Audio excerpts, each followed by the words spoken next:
What's up guys, this is our 1999 Toyota LandCruiser troop carrier that we sent with us from Australia over here to Canada. And we're about to give you a full in-depth tour of everything that we have changed, modified to this epic world tour. Let's get into it.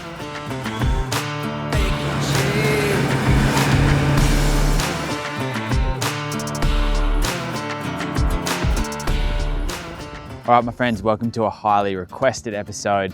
We are gonna go through a tour of our 1999 HZJ78, our LandCruiser troop carrier here in North America.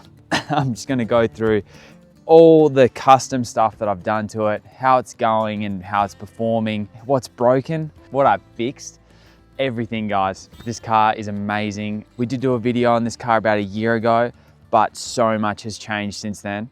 And I want to show you how I've set this car up to tour the world. So welcome to the Rockies, guys. We are at probably like 1,600 meters above sea level. So that's, I don't know, like 7,000 feet for you guys that don't speak English. This is my LandCruiser. I bought this car with this in mind, to turn it into a car that Lil and I could use to travel around the world in. Now, even though these cars are super common in Australia, there was a few boxes that needed to be ticked from this car before I could buy it. It had to be between 1999 and the year 2000. It had to be sandy beige because I didn't want a white troopy. Not saying white troopies aren't cool, but sandy beige is iconic. Yes, this car is sandy beige. It's not sandy taupe. It is a different color that Toyota brought out up until 2007. People don't realize until they get close to it. It's the sandy beige is more of a greeny color compared to the sandy taupe, which is lighter. And it had to be a diesel as well. And unmolested, which I mean in Australia means stock, I guess you would call it over here in North America. And we found one. And we flew to Sydney and picked it up. And everyone on YouTube thought that we bought a lemon. But now it's halfway around the world and we've probably put about 60,000 Ks on it. I don't know if we bought a lemon, but that's enough background on the car. Let's actually have a look at how I've modified this car to travel the world. I'll walk around everything outside and show you guys all the stuff that looks pretty. And then we're gonna go through the interior with Lil because she'll show you how everything works in there. That's probably gonna be everyone's favorite because it's a custom interior that me and my mate Alistair did ourselves. Then we'll get to the things that I think are interesting, but a lot of people think are boring, will be engine and driveline and all the modifications we've done to that. Now on the front of the car, as you can see, we call these bull bars. People call them armor over here, but it's a bull bar. This is the Cruiser Company bar, specifically built for the narrow nose 70 series. There's not many bull bars out on the market for these. Because they're an older car. This shape was discontinued in 2007, but Cruiser Company make the best looking bar anyway, and they make it for this, so that's sick. High clearance, obviously we got the hoops, which we wanted for kangaroos and stuff in Australia. I haven't hit any wildlife over here, I don't plan on it. I mean, I hope it would hold up to maybe a deer. Anyway, that's why we have the hoops in Australia, because of all the wildlife on the road. But I guess, I mean, over here, if you're hitting a moose, good luck to you. These spotties are Light Fox ones. They're originally on my Hilux and I just had them laying around at home, so I chucked them on. It's so bright here traveling in summer. Like for example, when we were in Alaska recently, the sun didn't go down. These have had very little use while I've been over here in North America. We also have, from the same company, it's called Vic Off-Road. We have a winch. That was from our Hilux that I stole. It's a 12,000 pound winch with synthetic rope. I've used it a few times, it's actually quite good. I have noticed though that the free spool when we're in like sub-zero temperatures will not engage and I can't free spool it. But I don't know whether that's a winch thing. It's not something that has occurred to me except for over here. We also have these like aftermarket headlights in here.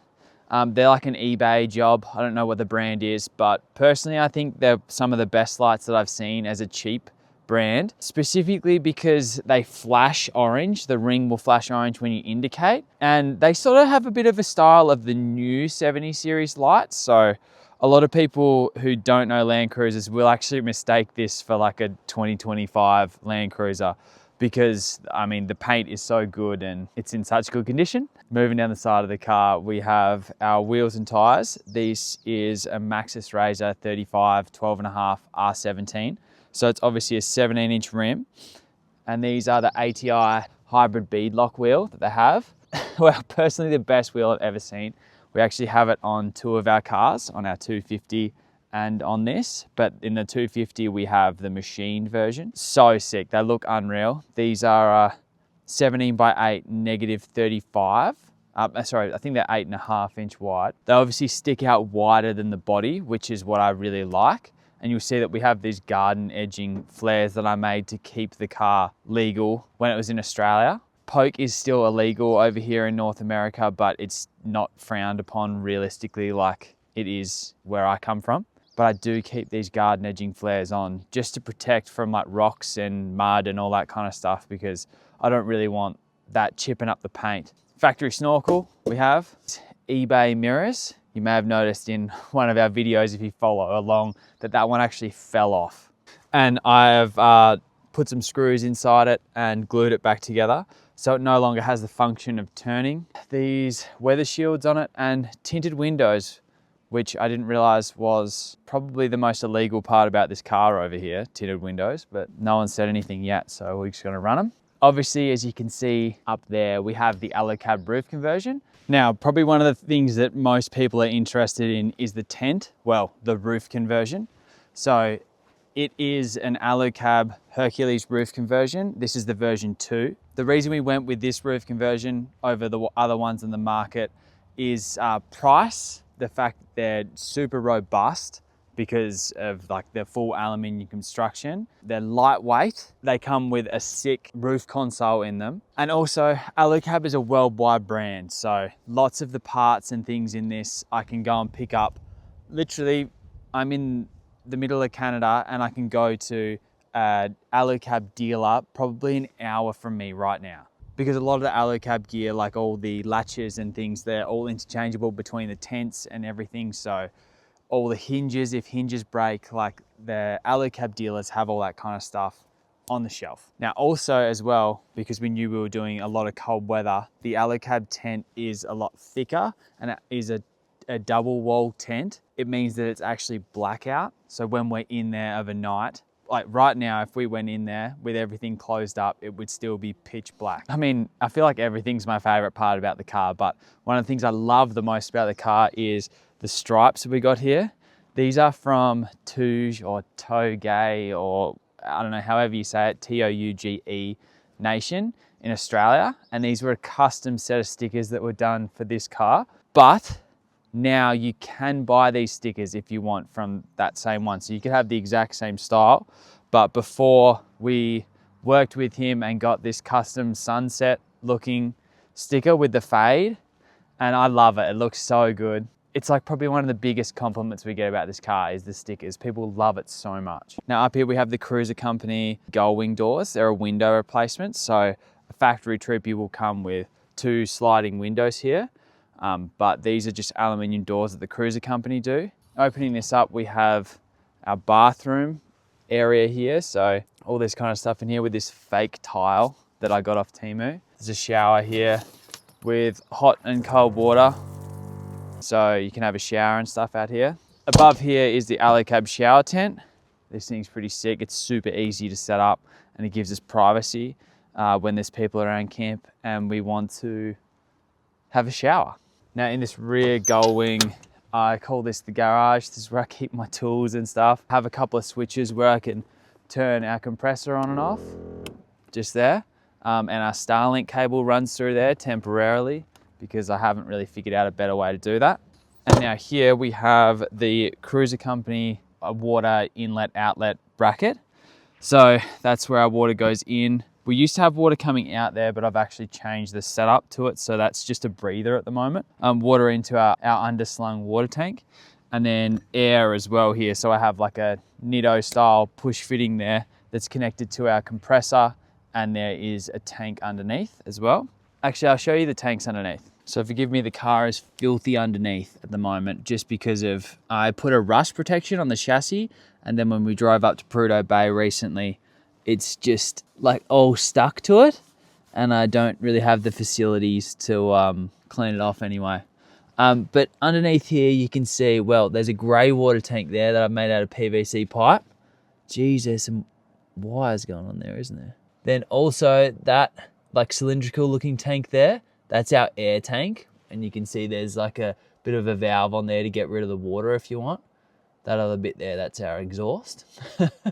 And underneath here, you can see there is a tank. So this is like a plastic tank that I bought. I can't remember where it's from, but anyway, so it's like a plastic PVC tank. It's about 40 litres that fits behind the rear fuel tank. And then I've just made this aluminium sort of bash plate for it. And then you can see as well there, it's actually insulated. I've put like a bubble wrap on it. So that's a new addition that I've added. Well, not the tank, but all the insulation and that shield under there from when we got here to North America, because the water tanks kept freezing when we're in sub-zero temperatures. So what I did with that is I bought a tank heater from Amazon. So it's basically like a rubber mat with a heating element in it. And you stick that to the underside of the tank, and then I wrapped the tank in insulation, and then to protect the insulation, it's got that aluminium cover on it, and that's hooked to 12 volt, and it will keep the tank heated up to 20 degrees. I think it's got a bit of a thermostat in it, so it will run between 20 and 5 degrees. That's been a bit of a lifesaver for us so that we actually have drinking water. But I have had problems recently when we're in the Arctic with the lines that go from the tank into the car. They are insulated, but when it got down under about -10, they actually froze. But hopefully we don't have to get in temperatures that cold for the next while, so we shouldn't have any problems. But that's one of the ways that I'm combating the cold over here, things that I didn't have a problem with in Australia. As you can see here, we have the Cruiser Company rear bar with the swingaways. So this is 2 jerry cans. We just carry water on there. Gives us like an extra almost 50 litres worth of water that we can carry around. And then we have our spare tyre swing away as well with our Starlink mounted on top. This is just a 3D bracket that I printed at home because originally I was going to try and put the Starlink on the roof of the car, but Starlinks need to, I think they need to be pointing north here. And the problem is, if we're facing the wrong direction for the Starlink, it's on such an angle that it wouldn't pick up much. I opted to not put it on there, and also we can just unstrap it from the wheel back there and then run our like 20-meter Starlink cable anywhere around the campsite to sort of get it out of the trees. I mean, it would be nicer to be up there, especially when we're driving, but as you can see, the angle is just, it's not gonna work. Now on this side, we have the Alucab 270 awning on this. It's been pretty good. It's definitely a smaller awning compared to other ones that I've had before, but that helps, meaning that it doesn't catch as much wind, so it's a lot more robust. It does have the added legs on it. They don't usually come with these legs, but we have added the legs to it because we have walls, and the walls put a lot more weight on it. Plus it just makes it more robust. For example, the reason the legs are down is because it was so windy last night that I can just rip our TieGears on there and then chuck the awning down. They also do come with their own tie downs in here, going like this, the Alucab awnings, which is really sick.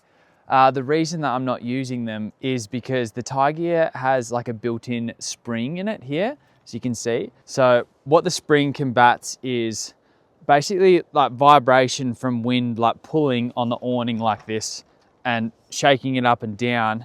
On your peg, it will start vibrating in the ground, and it can loosen your peg and pull out, you know, over hours and hours of vibrations. But the spring keeps tension on the peg, so it never feels those vibrations and it won't pull out. These chairs, for example, they are the most comfortable chairs I've ever owned, and they pack up so small. I don't know if we'll be able to fit anything else in the Troopy really, but I love those chairs. Just quickly, we're going to put the link to almost everything on the car in the description down below. So if you want to get yourself some of what we've got, go check it out. There'll be some cheeky little discounts too. Again, you'll see that we've got the Cruiser Company gull-wing windows down this side. So we've got all 4 done. I think it sort of makes it a bit safer as well, so they're not glass, they can just be smashed. But that's most of the pretty things that we can see. Let's take a look inside, and then remember we're going to go through all like the suspension and drivetrain and stuff like that, and modifications later on in the video. Alrighty, Lily's gonna take over now. Welcome to the most beautiful home in the whole world. It's tiny, but it's mighty. Welcome. This is the inside of our troop carrier. I suppose we'll start at the back doors. We have got these molly panels from Alucab. They are great because it means that we've got a bit of extra storage in the back of the car where we can put things. We've got our Alucab gear bags, which we use for our laundry. We've put some bear spray. We've got a snake bite kit, which to be honest is probably overcompensating here in Canada, but when we're in Australia, it was really necessary. Fire extinguisher on the other side. And then on the inside of the molly panel, we've put some insulation, which is great because it means that it's fully blackout inside the troopy when we are sleeping at nighttime. It's really, really good. These used to have different door cards, but they're now changed and Jacob pulls them off and then stores things in them. So I think it's just full of all of our spare parts because you guys know that we need a lot of spare parts around here. And then on this side, we've obviously got our Alucab drop down table, just slides down, and then you've got an extra storage bench as well for when you're cooking outside, which we don't do that often, but Jakey makes his coffee out here in the morning, which is cute. So that's the back doors. Let's head inside. Well, before we head inside, we actually have got this cute little nook, which I thought was going to be really aesthetic, and it kind of is, but it just gets junky. So I don't know. It is what it is. Currently got our broom and coffee bean grinder in there. But anyway, let's head inside.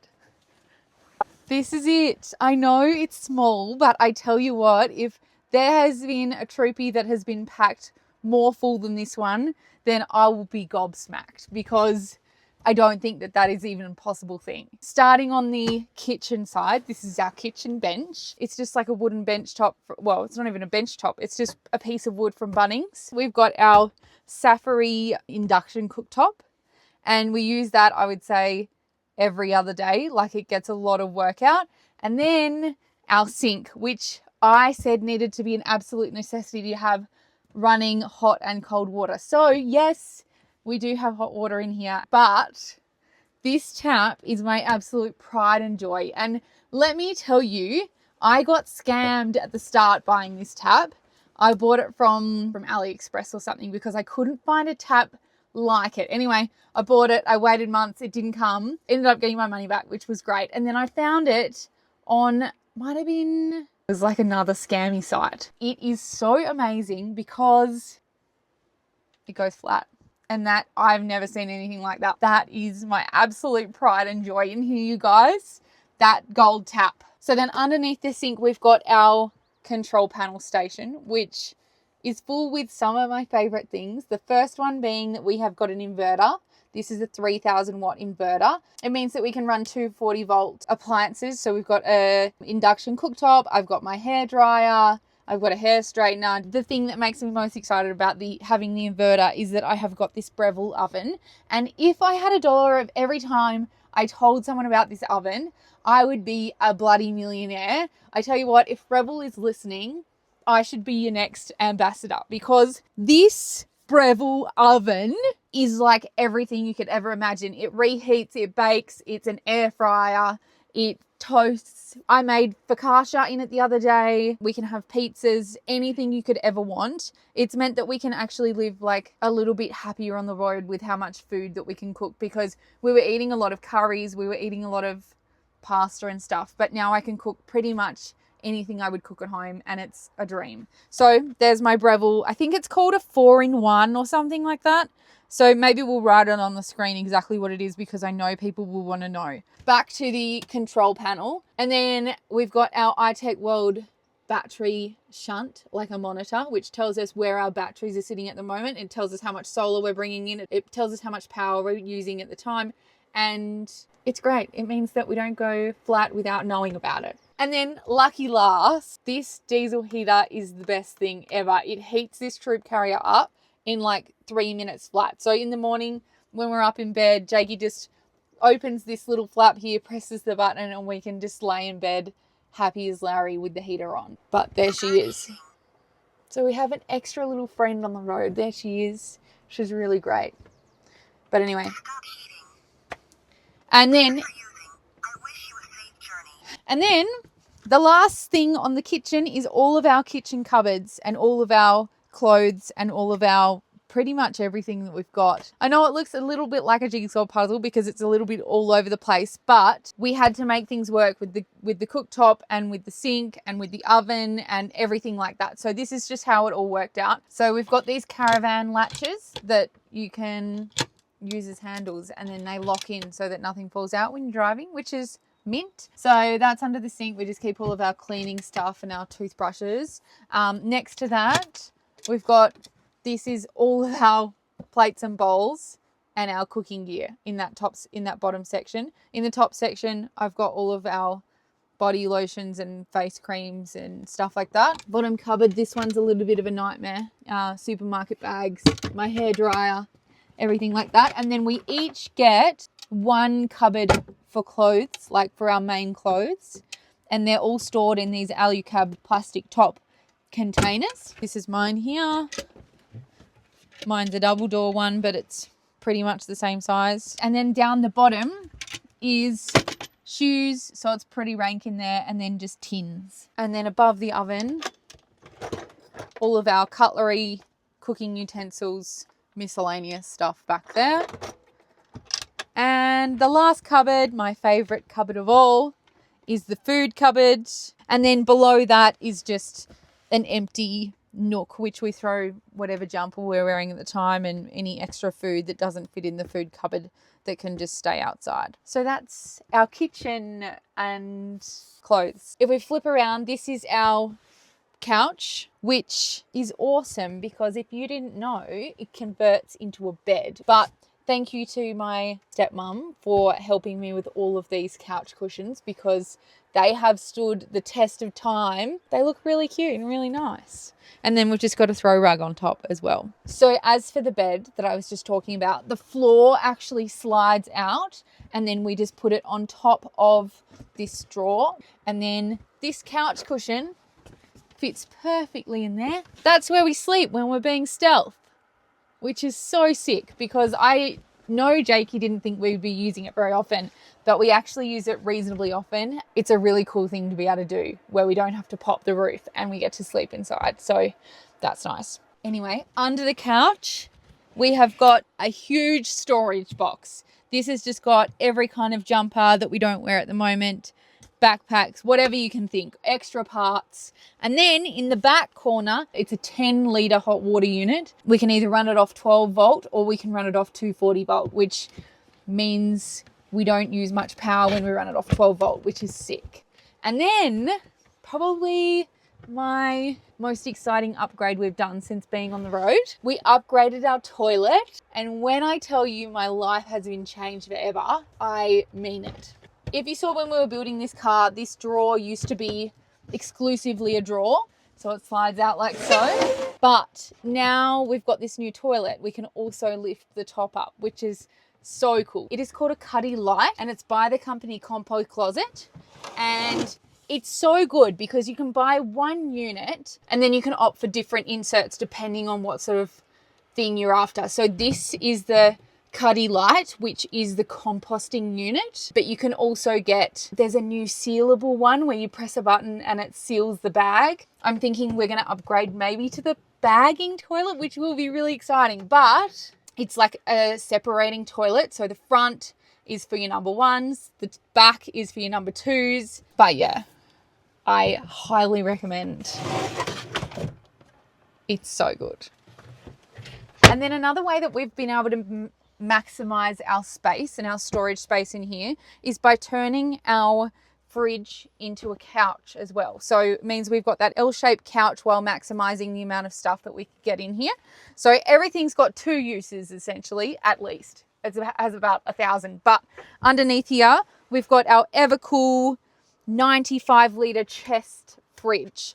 So we've got running one side as a fridge, the other side we're running as a freezer. It's great. It means that we can sit down on top of the fridge and it's really secure. We don't have to worry about it. All right, let's head upstairs into the palace. So this is the palace. This is the bed. This is where we sleep at night. But let me come up. So with the Alucab roof conversion, obviously you can see during the day we have the bed up, during the nighttime we have the bed down, and it's probably been the biggest change that we've ever made in the Troopy. And I don't think if we had a Troopy we could live without it. To be able to be inside and be able to go to cold climates, it would be really rough in a rooftop tent. That's all I can say.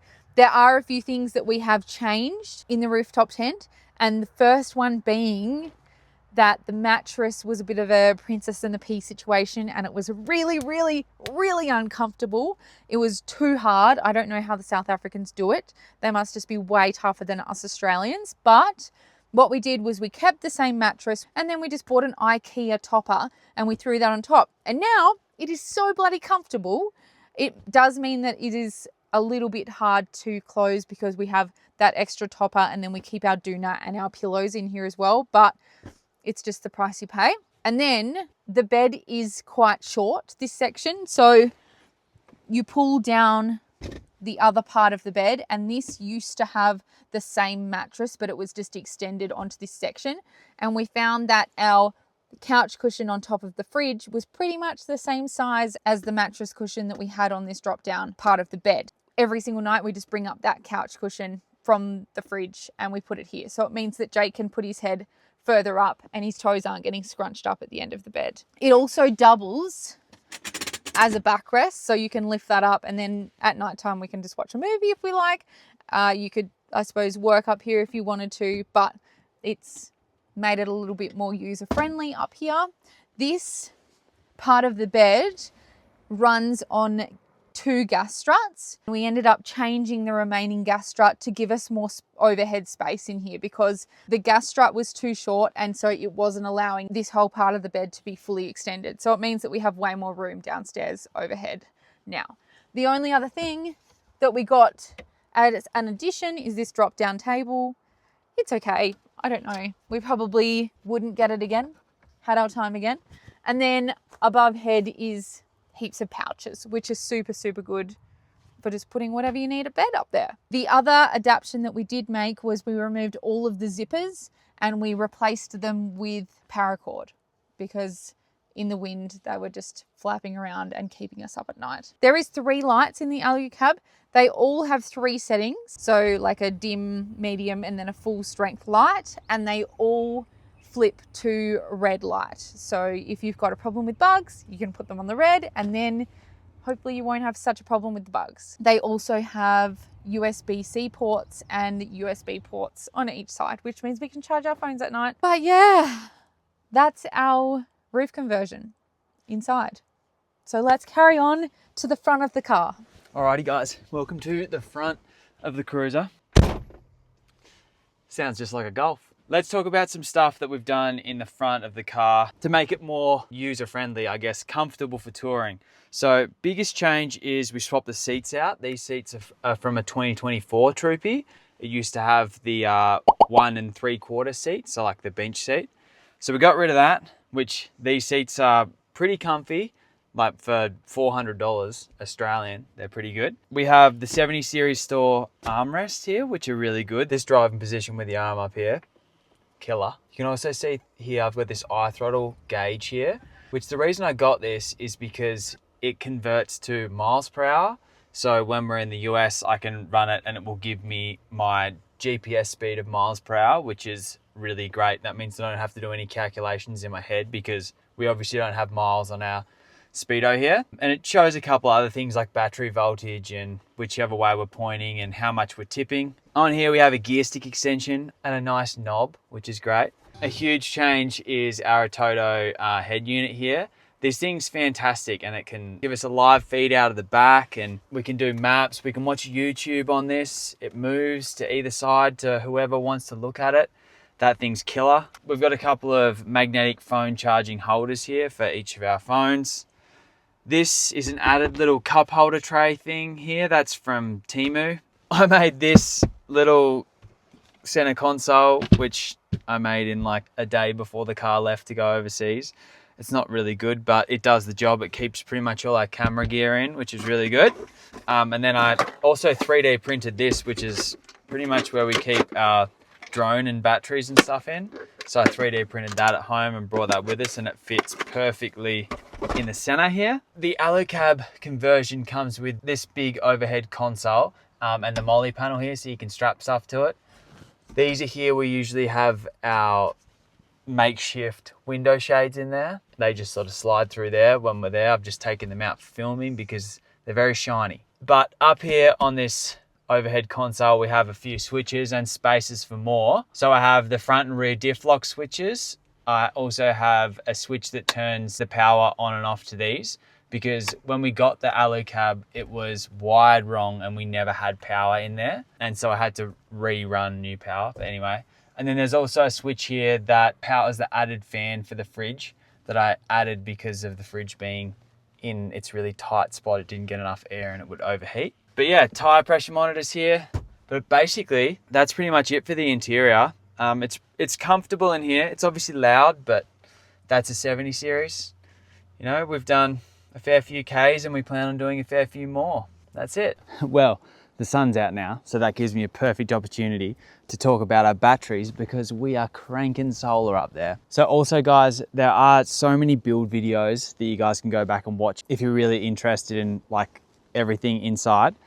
But the battery system has changed a lot since it was first installed. We're still running our 3000 watt iTechworld inverter, but because we couldn't bring our battery with us overseas, we now have a Renogy 300 amp lithium ion battery in there. It's pretty much the same as the iTech 300X Pro, but just a Renogy one. It's about the same size. Seems to be working pretty well. But to charge, we now have an iTechworld 60 amp DC-DC charger. So that feeds power from the alternator. And then our old 40 amp DC-DC charger that we were using, that now solely runs the solar. We've also added an extra panel. So we now have 3 150 watt solar panels on the roof. They're iTechworld as well. So we now have a heap more power. But I can tell you one thing, it's just not enough. If I could get more panels on the roof, I would. Just can't get an extra panel on there. It would just be nice to have maybe 600 watts or something. We just seem to struggle for power a bit, especially when we're doing a lot of cooking with the oven.